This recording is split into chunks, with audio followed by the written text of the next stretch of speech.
What's up, Mason? What's How up? we doing, bro? Doing good, man. Good to see you, dude. We really wanted to put together and start a series about everybody that was in the 10 this year for the year of 2023. Obviously summer, but full year. And then just kind of recap, what happened this year. And then also what your goals are for 2024. First things first, introduce yourself, where you're from, how old you are, a little bit about your family background, how Cool. you grew up, and then we'll kind of go from there. Sweet. Mason Green from Mapleton, Utah.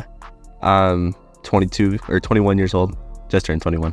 I grew up family of 6. Dad who created his own business, super hard worker. I put my hard work into sports. Same with my brothers. So we just grew up as a very athletic family. And then I played baseball, a little bit of basketball through high school, and went and played college sports. Did that for a year. And then one of my buddies from high school was doing sales, posted about it quite a bit, and just kind of drew me over to the job. And came out this year, February 2022. That's awesome. And you were on the 10, you were number 9. Yeah. Right? Number 9 and then number 5 cumulative for the entire year Mm-hmm. as a rookie. Rookie. That's sick. Yeah. What would you accredit that to? Like being a rookie in the 10 is no joke. Mm. So, what would you credit that to, I guess? Honestly, the leaders. I felt like from when I came out here, through baseball, I always knew if you hang out with the guys who know how to throw well, or hit well, you're going to start hitting better.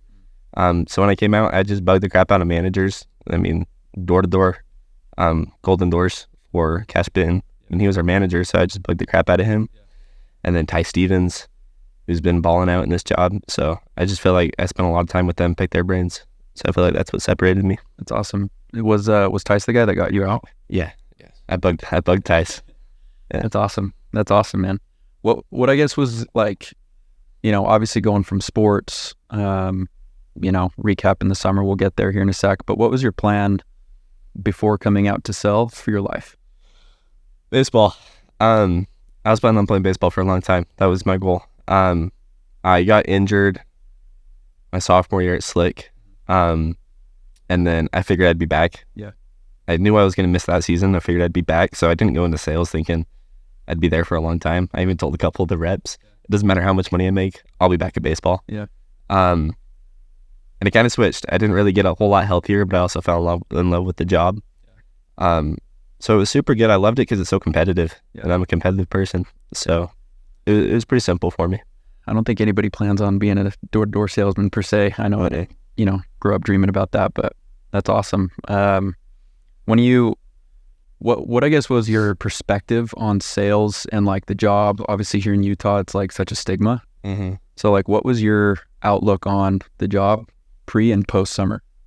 Pre-summer, before I even went out there, my first thought is it's just guys that are just, I don't know. A lot of guys on TikTok or girls on TikTok would always be like, they're like the worst guys. They're like selfish, egotistical. Like there's such a bad name on salesmen. So my first thought going out there was it's just going to be a lot of just rude people. Yeah. Complete Opposite. It's literally just the most supportive group I've ever been a part of. Everybody wants to get better.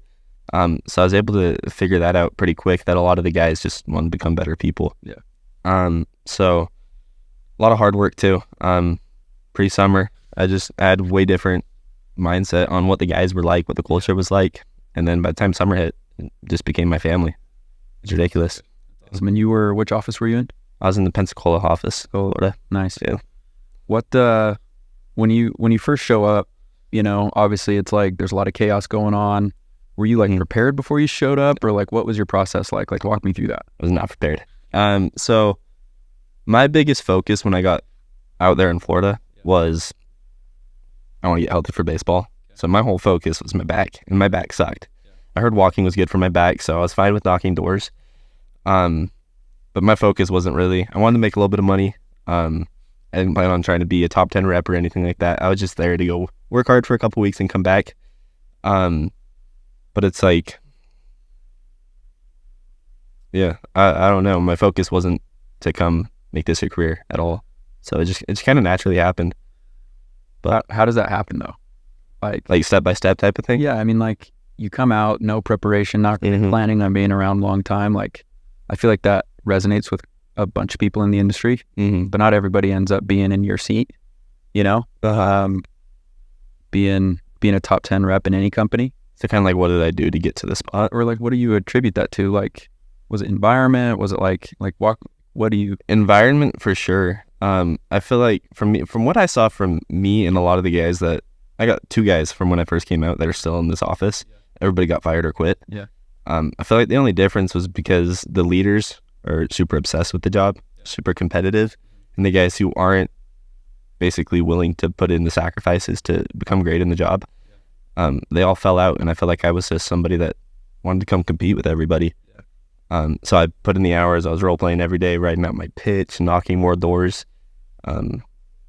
Basically, once I figured out this is something I want to do, it was like I was just willing to put in more effort than most guys. I mean, you had a squad out there. Mm-hmm. You know, Absolute dogs. 4 or 5 of the people in the 10 were from Pensacola and half were rookies. It seems like. Mhm. You had, Behart, Tice, yourself, Kaysen. I don't know if I'm missing anybody there, but No, you're top 10 though. do you feel like what was that competition like on a day-to-day basis between you guys? Like, obviously it's chasing each other, trying to beat each other. Mm-hmm. I remember during the summer there was a turning point where it was like, there were definitely times where it was like you were gunning for the top spot on the week, on the month. Like, Yeah, I finished. It was only 3 weeks that I finished top in the week. Yeah. But it's crazy. That's kind of what made me talk crap to like Tice, who brought me out here. Yeah. I was telling him at the beginning of the summer, I'm gonna his recruit is gonna have more sales than it and stuff, and then all of a sudden he has a 4 spot. yeah, And I don't know. It was just fun. It was competitive. So like, yeah, I'd 100% say it was the environment that helped me get to where I am, and it helped bring Pensacola to do so well this year. Yeah. It's just because you got a bunch of top guys that were competing with each other. Yeah. Made each other do better. I mean, like Braden Hart was going crazy. Yeah. Every guy was bugging him about it. Yeah. And those were the ones that ended up in top 10. that's awesome, man. What was your routine like? Like walk me through how you would practice, but also like outside of sales, like what was your routine like in order to stay in a good, Like outside of the job as well. Yeah. So for me, it was something I was trying to figure out. It was hard for me to work out sometimes, just from injuries in sports. So I think the biggest thing for me was trying to figure out a good routine. And through the summer, there were times where I was waking up really early, eating a healthy breakfast, going and working out by 8 a.m., journaling every day. I was doing the Wim Hof and meditation every day, which was insane. That's always when I had my best weeks. And then we'd go hit the doors, and then after the doors, we're role playing, and then I'll take time to take care of my relationships and everything. What I do now and what's helped me become a better salesman now after the summer, doing meditation every day. Journaling has been a huge thing for me. I know Austin has talked about that a lot lately. Just being super calm, making sure everything outside of the job is just I'm on a good note with everything outside of the job. So when I'm actually on the doors, I can focus on it. So yeah, I'm working out all the time. Like I did 75 hard, which was great. That helped me out an insane amount. But yeah, I was just saying taking care of physical health was huge for me outside of the doors. Right on. When it comes to looking forward now, obviously 2023, not everybody is a top 10 rep their first summer, right? A lot of times what happens is you see massive success, you see, maybe pressure or something going into year 2, like you're thrown into like, maybe you feel like there's these expectations that are on your back. Like, how do you now go double down and, take it to a new level going into next year and produce at a different level? Yeah. Like what's your plan for that? And the guys coming for your top spot. Yeah, there's always guys coming for you, and especially the guys that nobody's talking about, that are the ones that are putting in the most work. Yep. I mean, I was one of those guys. I would say, like, for me, my going into 2024, it's really just, for me, it's, I know I'm somebody that whatever I do, I'm going to be a top guy in it because I'll put in the work for it. But it's really just sticking around people that I know are going to continue to push each other to be better. Yeah. So making sure I'm not taking like the winter off. Like Ed Milet, he does a podcast. He's pretty popular. One of the best speakers in the world. he talks about separation season. Yeah. Where a lot of the guys, where even if they did make top 10, especially like top 10 rookies, Yeah. they get relaxed. They think they're doing well. They made good money this year. And they think it's just going to carry on to the next year, that the money's just going to keep coming. But they don't create those same habits that they had 60 days ago. Yeah.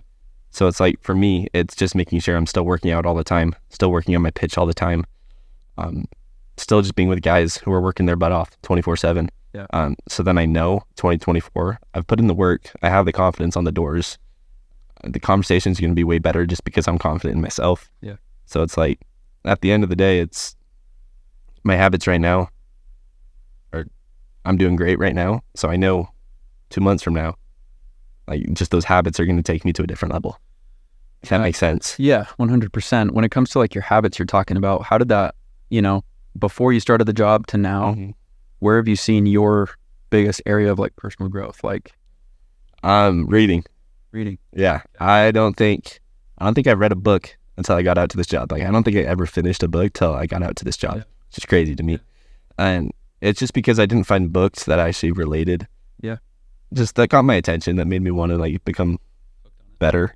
I didn't have to read books for baseball. So yeah, biggest thing is intelligence. I never felt like I was the smartest guy coming out to this job. And then I realized all the guys that are doing super well have read hundreds of books, and they just know their stuff. They don't question what they know. So that's something I picked up on a lot. I've started to read a lot more. I mean, every day I've been reading. When I'm at the gym, I'll just be on the bike or the treadmill and just read. So yeah, and that's helped me absurdly. It's been crazy. But just wrapping up, what are your goals, going into 2024, whether it's, give me your sales goals, give me your recruiting goals, and give me, end of year 2024, you're looking back, like, what have you accomplished? So obviously for me, I want to 10x my income, and I think that's what a lot of guys want to do. Yeah. But in order to do that, like recruiting wise, I want to be with guys who are actually super like-minded, that want to be better, don't want to just come out for a little bit. Even though that was my thought process, I already had a good work ethic. Yeah. So I just want to be surrounded by, like I said, it's my inner circle. I want to get guys out here that are super competitive and want to become just a better person in general, which is going to help me step up to the next level, which is going to create better income for me. But yeah, I'm going to be the top guy next year. That's my goal. I'll be the top producer. I'm going to make the most impact on the company in 2024. That's my goal. Good. So I'm pumped. That's awesome, man. We heard it here first. I'll hold you to it. Let's go. Yeah. Well, thanks, Mason. I appreciate the time. And we'll look forward to seeing you on the boards. Let's go.